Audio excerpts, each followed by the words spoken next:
One is the longest problem you guys have to solve. Okay, it's not a big problem, it just has a lot of steps in it. Okay, this is K. This guy's gonna oscillate, up and down, whatever. Let's say this is the equilibrium position, D equals 0. Then this height here is gonna be your amplitude, right? Now what I do in this problem, in this version of the problem, I give you guys a picture, right? And it does something like this. I think this part right here is like at 3. And there's some discussions if it's 3 meters or 3 centimeters or 3 micrometers or 3 miles, but it's 3 something. It's meters, because it says meters on the paper. What says meters on the paper? It says 3 meters, or it says meters on there, remember? On the graph? No, in the paper. Oscillations in meters. No, it says it wants you to provide oscillations in meters. So if this is centimeters, then how many meters would that be? It'd be 1 0 over. Yeah, see? That's 1 0? Mm-hmm. You sure? 2. Yes. I don't know. Fish kisser. Okay. So in this picture, you got the amplitude, whatever units this is going to be. Centimeters, meters, whatever. I'll fix it in the picture. That's 3, right? Mm-hmm.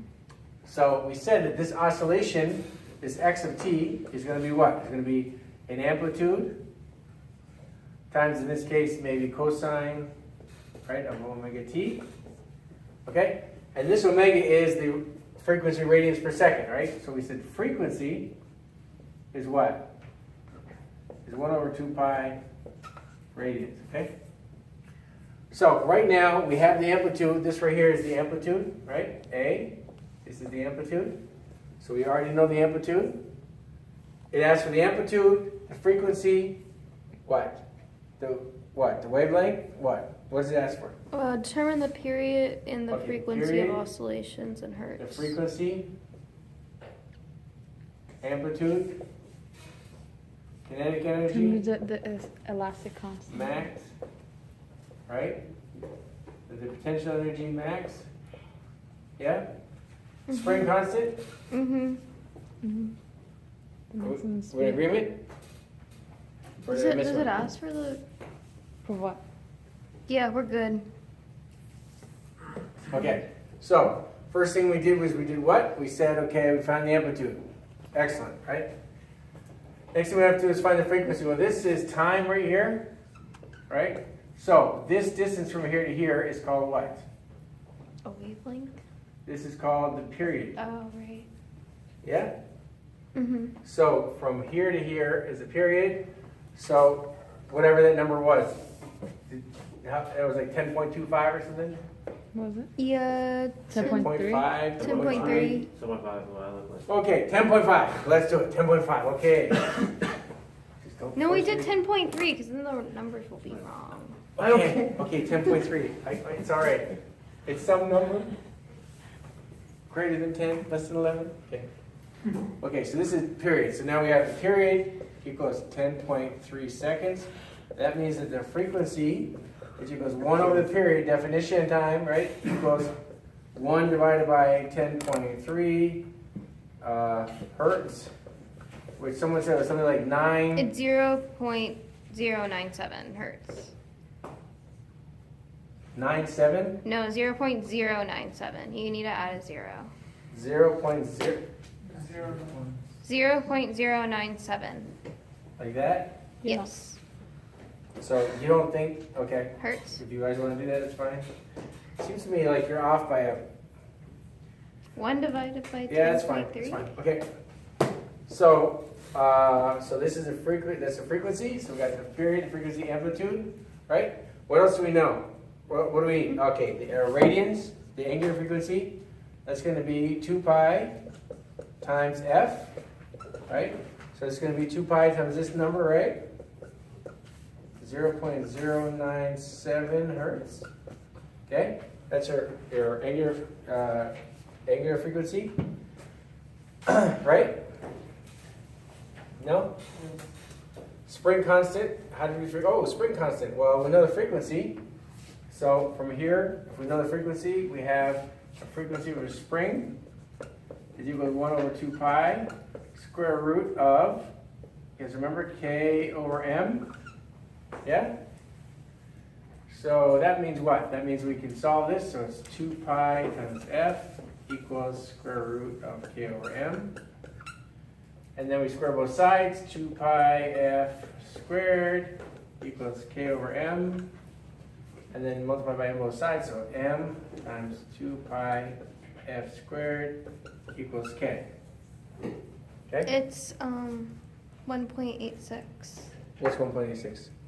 That is. K equals that.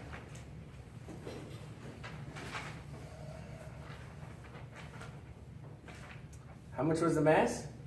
5 5 kilograms? kilograms. Yeah. Yes. Okay, so you sure? That's 6 times 0.09, so that's going to be... Anyways, you guys do the math. It's just number seems like it's less than 1, and when you square it... So what'd you say it was 1 point something? 86. 1.86? I think you said that last time when I did on the calculator. 1.86 Yeah. newtons per meter, right? Yeah. Okay, so that's spring constants done. Now, there's a couple ways we can treat the next part, right? You round it up. Ideally, we can theoretically calculate the maximum kinetic energy. The maximum kinetic energy is always going to be equal to 1/2 mv max squared, right? And the maximum potential energy is always going to be 1/2 k to the amplitude squared, right? Squared. Now, problem is, this one's easy. You can do this one because we already know now, we know k and we know amplitude, right? So this one you have, right? We have the k, right? And you have the amplitude right here, whatever. The amplitude right here. So this one you can calculate, but how do you calculate the speed? The maximum speed? I thought you had to find the speed. Yeah. How do we figure it out? You changed the equation. Distance over time? No, because it just repeats itself, right? The way we do it is we remember that at this point we have total kinetic energy, right? Or at this point here we have total kinetic energy. And at this point here we have total potential. So here we have total potential, right? So the total energy has to be conserved, remember?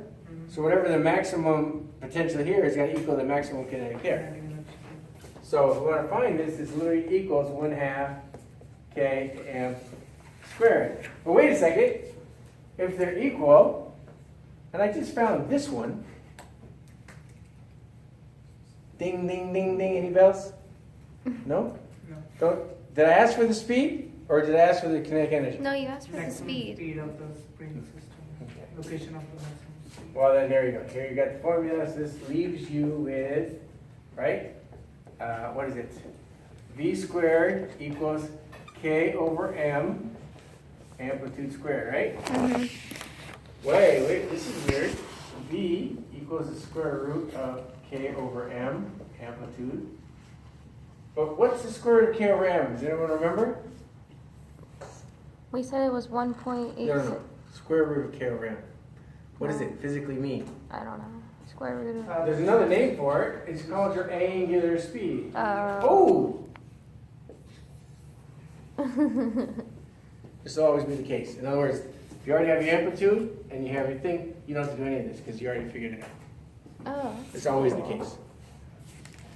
But if you want to figure it out, the way you do it is you set this equal and you solve for it. But this maximum speed is always going to be omega A. And if we had done the initial conditions, remember I talked to you guys about this a little bit in class, you would actually have found this theoretically from the equations. But you don't have to do that because I'm not forcing you to that kind of math.